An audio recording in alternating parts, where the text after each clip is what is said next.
समाचार अब तक, सत्य का साहस। वर्षों से अपनी प्रलंबित मांगों को लेकर महसूल विभाग द्वारा नागपुर के बचतगढ़ भवन के बाहर आंदोलन किया गया। इस दौरान अध्यक्ष देवेंद्र शिंदोरकर ने बताया कि महसूल सहायकों का ग्रेड पे 2400 किया जाए। इसकी तरह ही अन्य प्रमुख मांगों को लेकर राज्य भर में महसूल विभाग आंदोलन कर रहा है। आमचं हे आंदोलन करण्यामागची नेमकी कारणं अशी आहेत की आमचे महसूल विभागाच्या अनेक वर्षापासून मागण्या शासन दरबारी प्रलंबित असल्यामुळे न्यायालयात आम्हाला हे आंदोलन करावं लागत आहे। महत्त्वाची मागणी अशी आमची आहे की महसूल विभागाचा जो आकृतिबंध आहे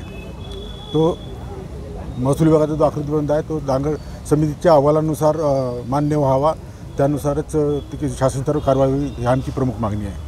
त्यानंतर दुसरी कारवाई अशी की नायब तहसीलदार संवर्ग हा राजपत्रित अधिकारी असून त्यांचा ग्रेड पे 4800 रुपये करण्यात यावा, ही अजून दुसरी मागणी आहे। तिसरी मागणी अशी आहे की अव्वल कारकून पदाचं पुन्हा आपलं अव्वल कारकून पदाला नाव बदलविणे आहे। अनेक वर्षापासून म्हणजे ब्रिटिश कालापासून ते अव्वल कारकून हे पद चालू आहे, त्याचं सहाय्यक महसूल अधिकारी म्हणून नामकरण करण्यात यावं, ही आमची अशी मागणी आहे। अशा एकूण 14 मागण्या आहेत। त्या मागण्यासाठी आम्ही राज्यभर कामबंद आंदोलन पुकारलेलं आहे। वहीं उपाध्यक्ष राजेंद्र धोमने ने बताया कि 35 से 40 पद अभी भी महसूल विभाग में रिक्त हैं, जिन पर भर्ती नहीं की गई है, जिससे कामकाज प्रभावित हो रहा है।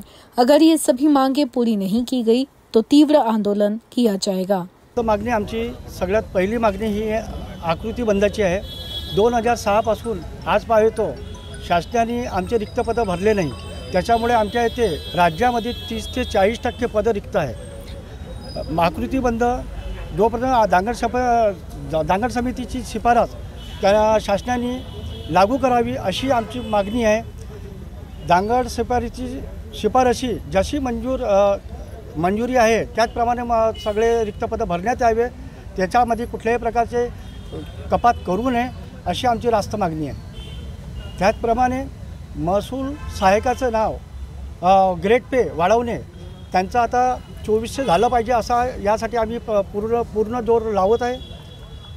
रेव्हन्यू असिस्टंट अव्वल कारकूनचं नाव रेव्हन्यू असिस्टंट असं करण्यात यावं अशी आमच्या मागण्या आहेत। मागण्या मान्य झाल्यास आम्ही पुन्हा तीव्र आंदोलन करू आणि राज्यभर आमचं हे आंदोलन सुरू आहे आणि याच्यापेक्षाही तीव्र आंदोलन आम्ही सुरू करण्याचा पवित्रा घेऊ। 10 तारखेपासून सुरू आहे। पहिल्या दिवशी आम्ही काळ्या फिती लावून शासनाचा निषेध केला, त्यानंतर दुसऱ्या दिवशी 11 तारखेला आम्ही मध्यान्हमध्ये निदर्शने केले।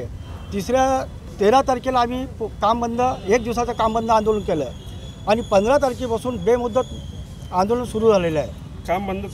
काम बंदच आहे आणि जोपर्यंत आकृती बंद लागू होत नाही तोपर्यंत आमचं काम बंदच राहील।